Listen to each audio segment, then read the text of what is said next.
Oh, yeah. Mm. Recording. Oh, function.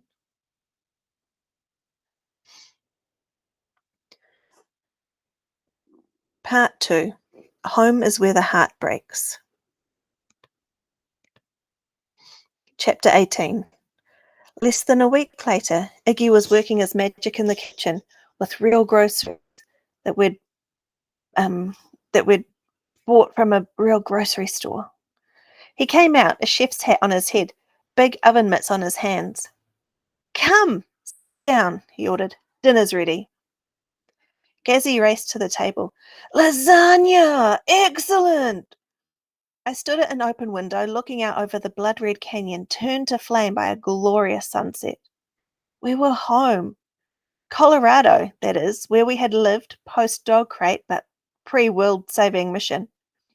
We had a new house there, near where we had lived before. The CSM had built it as a big thank you for our help in Antarctica and Hawaii. I had missed these mountains, these gorges. Jeb had brought us here about 5 years ago after he had kidnapped us to protect us from the mad scientists at the school. Now I was hoping Dr. Gunterhagen never found us here.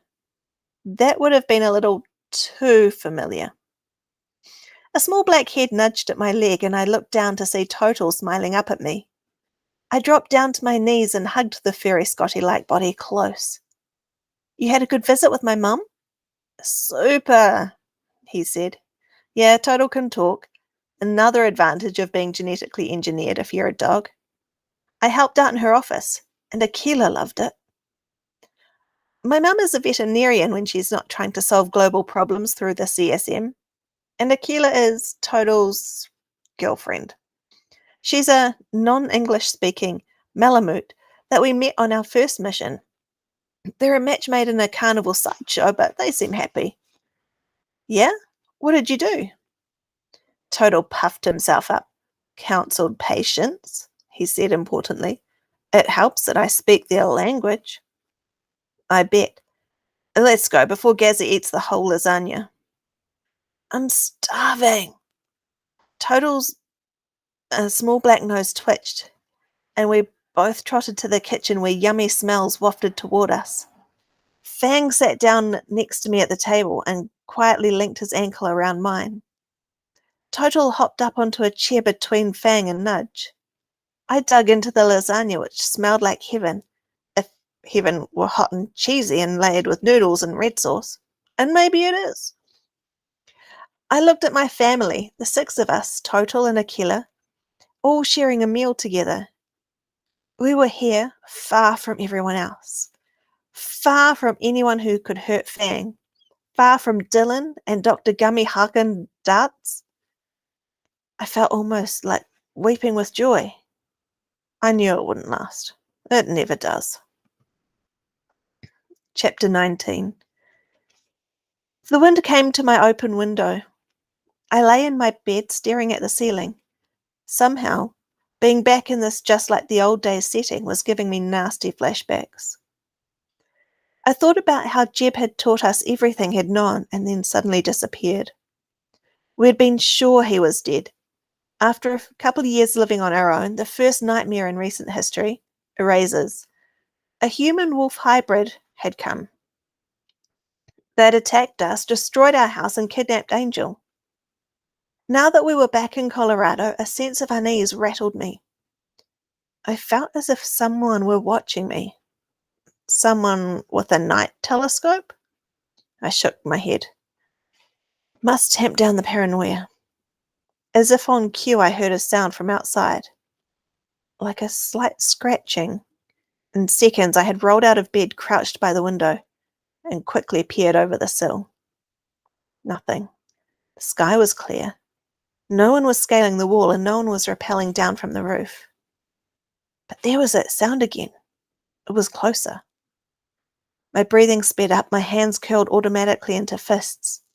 Then I saw the doorknob of my room turn very, very slowly. Crap!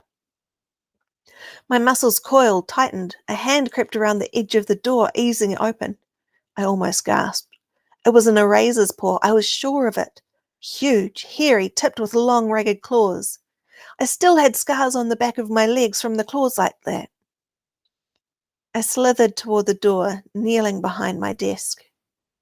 A dark, shaggy head poked around the edge of the door. I leaped up, then froze. Fang? I whispered. My eyes whipped down to his hand on the door. It was just a hand. No claws. I blinked several times. Sorry, Fang whispered. Didn't mean to startle you. Trying to be quiet. I sat down abruptly on my bed, my heart pounding. You okay? Fang soundlessly shut the door and came to sit next to me. You look like you saw a ghost. I shook my head, speechless for a second. How come you're awake? Fang whispered, taking my hand in his own non-paw. I shrugged. Couldn't sleep. I feel like something's sneaking up on us, watching us. You think Dr. GH knows where we are? I don't know, I said. He warned me. He said no wasn't my final answer. I keep feeling like he's coming after us, that he'll keep asking me to join forces with him until he forces me to say yes.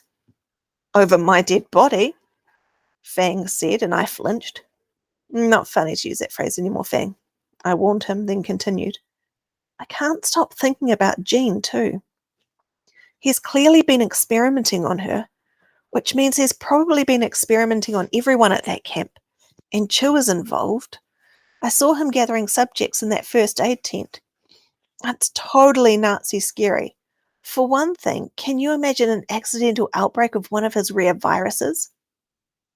He could definitely do some damage, Fang agreed. And that's just for starters. People there are desperate, Fang. They'd agree to anything as long as there was a decent meal at the end of it. Lots of those kids are orphans. Who would miss them if something went wrong? You think we should go back? Fang asked. No, I answered a little too quickly. I know it's pathetic. One day I'm Mother Teresa and the next I'm all about me, me, me again. Us, I mean. Fang nodded. The problem is, I don't have the slightest idea how to help those people. I sighed. This guy is a pure evil genius. Most of the people we've dealt with are evil non-geniuses. I'm not sure how to handle him. He's the kind of person who's so brilliant he probably could destroy the whole world. So do we tell the CSM? The president? The New York Times? I don't know, I said silently. I've been going back and forth on that all week. I can't think about it anymore right now, I said, suddenly feeling tired. Hey, why'd you come in here anyway? Fang's two long black hair fell over one eye. Just checking on you. You've been getting wound tighter every day. I guess I have. I don't know what to do. And I feel like I don't know enough about anything to figure out what to do. It'll come to you, Fang said confidently. For now, why don't you just try and get some sleep? I'll stay till you're out if you like, if that'll help. That would help a lot, I admitted. I collapsed sideways on my bed and pulled the blanket over me. Fang sat at my side, holding my hand and rubbing my back between my wings. Chapter 20. Fang was right. It came to me. The next day I presented my plan to the flock. You want us to what? Gazzy stared at me with horror. I want us to learn more, I said. Plus, I needed a big project to focus on. I've been thinking about this since Africa. We know some stuff, how to hack computers, break locks, etc. But I've realized there's a lot we don't know. And here we are, living peacefully in our new house, tons of time to spare, hours to fill up. So we should be putting that time to good use. What do we need to learn? Asked Dizzy. Oh, I don't know, like, why was Chad in such a mess?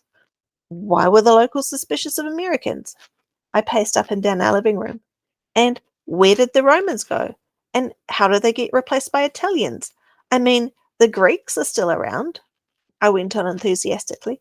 There's so much to learn. It's never bothered me till now. We always knew enough to get along. But now I'm thinking, how can we fight evil scientists without understanding science? How can we save the world if we hardly know anything about it? We don't have to know about something to save it, Iggy argued. He had one foot on a window ledge, ready to jump out. I mean, we know evil scientists really well, but we don't want to save them. Okay, that example doesn't even make sense, I said. But like these CSM missions we've been on, we've relied on other people to tell us what we need to know. Mostly we've been able to trust them, but what if they weren't trustworthy? What if we knew enough to judge for ourselves? We could stay totally independent. Fang stroked his chin the way he did when he was thinking. Nudge was staring at me, and now she threw a couch pillow at my head. Only my lightning reflexes kept me from getting a full face of cautery-covered foam. We've had so many chances to go to school, she wailed. But no, you didn't want us to learn stupid, boring school stuff. I still don't like school, I said. But we can learn by ourselves. We can do field trips, experiments. There are online courses. We have the computer. And I pointed to our super-duper contraband computer lifted from the government some while back. I say no. Iggy folded his arms and looked defiantly at a spot by my left ear. I say no too. Gazzy folded his arms, imitating Iggy. Angel looked thoughtful, but didn't say anything. We need to do this, guys, I said. We'll get bored if we just sit around all the time. I'm happy to sit around all the time, said Gazzy. I don't mind being bored. Anyone who does not feel the need to deepen his or her font of knowledge is welcome to be on bathroom and kitchen duty for a month, I said. Are there any questions? Eyes met mine with various expressions of anger, resentment, uncertainty, yada, yada, yada. There were no questions. Chapter 21. Dylan was staring into my eyes, hard. He was leaning toward me. Dylan, no, stop. His hands were on my shoulders, pulling me closer. Max, stay, he said. I know it's hard for you to understand or accept, but we were made to be together. You need me. I edged away, but couldn't disconnect from his eyes. I already have everything and everyone I need, I told him. I tried to sound sure of myself. It was clear that Dylan wasn't fooled by anything. No, Dylan murmured almost sadly, as if he wanted to break the news to me gently. You do need me, Max. I can help you more than anyone. Yeah? I asked, my voice a squeak. It felt impossible not to drown in the deep blue of his eyes. His strong hand slipped from my shoulders and curled around my back. I'd never felt anyone close to me like this except Fang. It was uncomfortable, but there were also shivers going down my spine. You need me because I can see things no one else can, he confessed. I can see people from across the world, across an ocean. I can see what's going to happen. I can protect you. You don't know me, Dylan, I said, stealing my voice, but still totally under the control of his gaze. I've never needed to be protected. It was as though he didn't even hear me. He stroked his hands along the tops of my wings, smoothing the feathers softly. I can see that you and I will be together, he said, no hint of a smile on his unearthly, good-looking face. Forever. No, I said, appalled. No, that can't be true. I'm not ready. I don't care if you're ready or not. Gazzy's voice, irritated, crept into my consciousness. Don't forget, this was your idea. My eyes blinked open fast, and I almost leaped into a sitting position. I stared at Gazzy, confused, afraid to look around and see if Dylan was lounging somewhere, a knowing smile on his face. Oh, jeez. I'd fallen asleep on the couch. Good Lord, my subconscious was doing another number on me. I frowned. At least I hoped it was my subconscious. Coming, I groaned, getting up off the couch. We were on day 3 of our homeschooling program, and so far it felt like I was stuck in the La Brea tar pits of higher education. So today, we were going to try to get out and spread our wings, so to speak, on a field trip. 45 minutes later, we were reducing altitude, getting ready to land in a park in the closest city to our house. Can't reveal more about the locale for privacy reasons, you understand. Why can't we go to the NASCAR track? Gazzy whined. I think there's a lot more that we could learn there. Fang nodded. Gotta agree with Gazzy on that one. Physics, geometry, marketing, advertising, sociology. You're just lucky I'm not sending you guys to the zoo. You'll take the art museum and love it. I just don't get what bird kids need to know about art, Iggy said grumpily. Okay, so Iggy had a good reason to be complaining. What with not being able to see art and all? Well, I don't either, to tell you the truth. That's the whole point. There's a reason that people flock to look at a bunch of useless things sitting in a building. And we're going to find out what it is. We landed in a grassy clearing away from the walking paths, then sauntered over to the nearby art institute. Aren't you afraid someone might find us here? Nudge asked, looking wearily at the school buses pulling up to the parking lot. I think an art museum is the last place in the world you'd look to find a bird kid. The reason? We've never been to one. It didn't seem like the place to head for survival. Now that I was actually in one, I saw that I'd been way off base. Clean bathrooms, cafeteria, dozens of deserted corners, galleries, hallways, and the back stairs where you could hide for hours, maybe even days.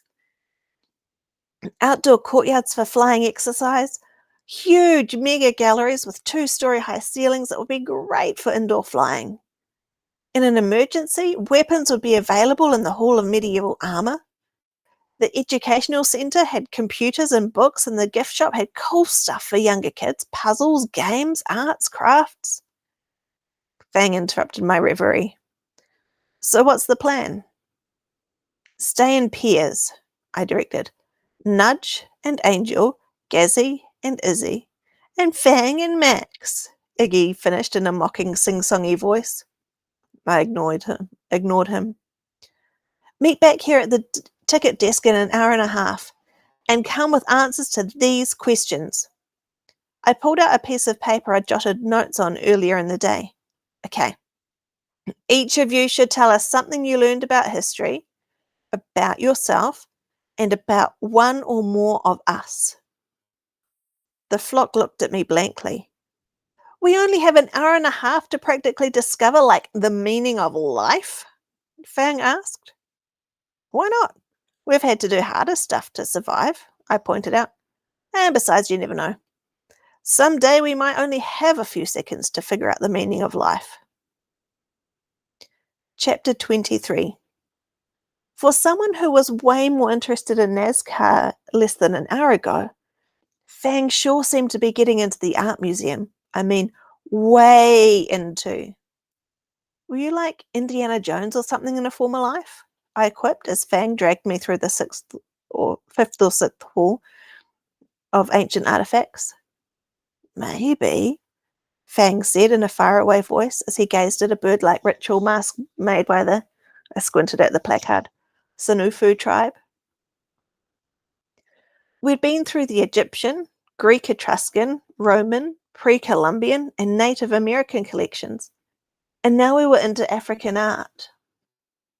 Aren't you sick of broken pots and hatchets yet? I asked him. What's your hurry? Fang turned and looked me in the eye. Or do you think you can save the world without it? It's not worth your time. Look, I have to find answers to my own questions or I lose leader credibility, and I haven't found them here. I'm thinking maybe a Da Vinci would be useful. He was pretty smart from what I've heard. Don't think so much, Max. This is supposed to be about feeling stuff, not finding answers, right?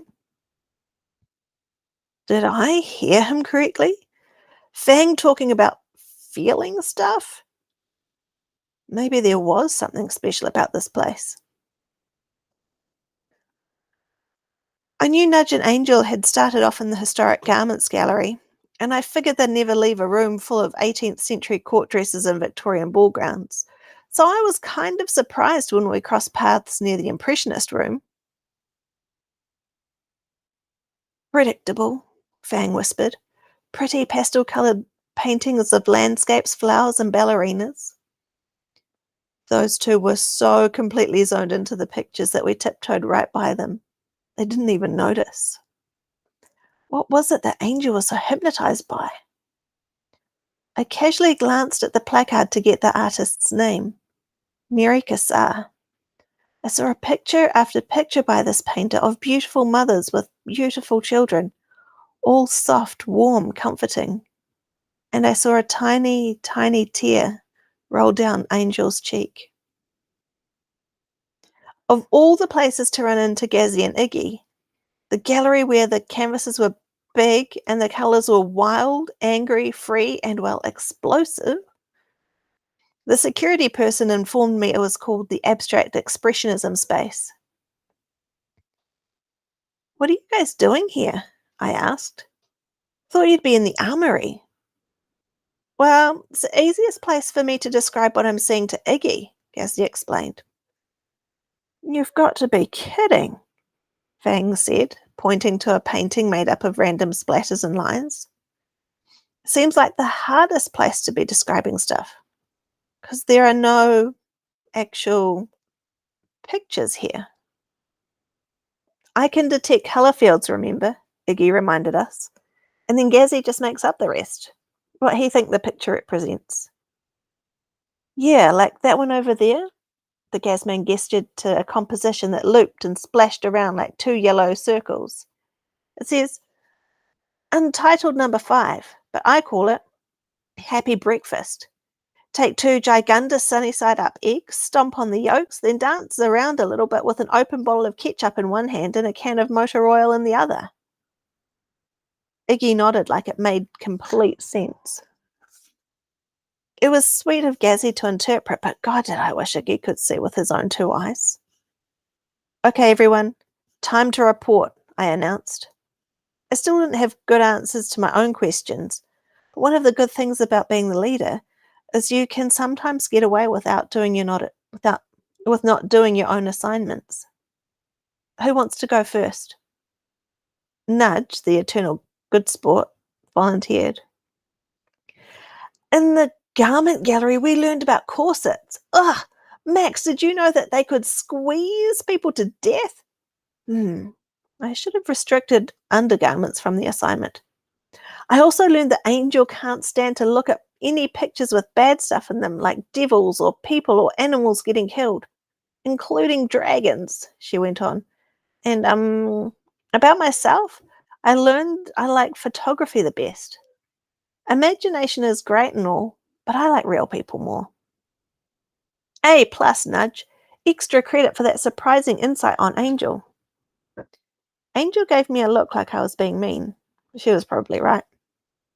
Gazzy? In the armory, I learned the earliest gunpowder formula: coal, salt, pepper, and sulphur, and it was written down in the year 1044. I was pretty sure Gazzy already knew every formula for every explosive in history, but oh well. And I decided Iggy sees a lot less than he lets on. Also, I learned that I have a good imagination. Sure you do, Gazzy. But didn't we all know that? I pointed out. If you did, you never told me, he said poutily. Note to self. Must do better at encouraging flock. Fang? What say you, wise man? Well, did you guys know the Rosetta Stone is, like, way more than a computer program? It's actually this kind of awesome hieroglyphics decoder type rock. And about the flock, I discovered that in some parts of the world, if us bird kids had appeared hundreds of years ago, they literally would have thought we were gods. That's pretty cool. And about me, I realized I'd really like to travel the world, see different cultures, live in a tribe. I'm thinking Papua New Guinea or somewhere. Yeah, I raised an eyebrow. I'll have fun with it. I think the flock's seen enough of the globe lately. Fang flashed me a look of irritation. Didn't think I was getting graded, Max. Remind me to keep my mouth shut next time. I'll risk the F. Okay, that was pretty much 3 strikes in a row for me. I'm sorry, guys. I guess I'm just jealous that you all discovered this great stuff and I didn't. Whatever, Teach, Iggy said, a little disgusted.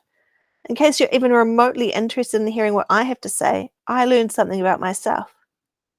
Of course I want to know, Iggy, I said hastily. What is it? I learned I want to see. We were all quiet. Iggy had never said that. We totally took for granted his superior extrasensory skills seemed to give him pretty much the same abilities and quality of life the rest of us had, if not better. I'm sorry, Iggy, was my best response. I wish I could help you. Max, you didn't ask me. Angel spoke up. Another wounded flock member. It's just getting to you, Ange. Did you discover anything? Yeah. I found out that the African art collection here is on loan from the H. Gunter Hagen Foundation. Didn't know the doctor liked art, did you? My day was now officially ruined.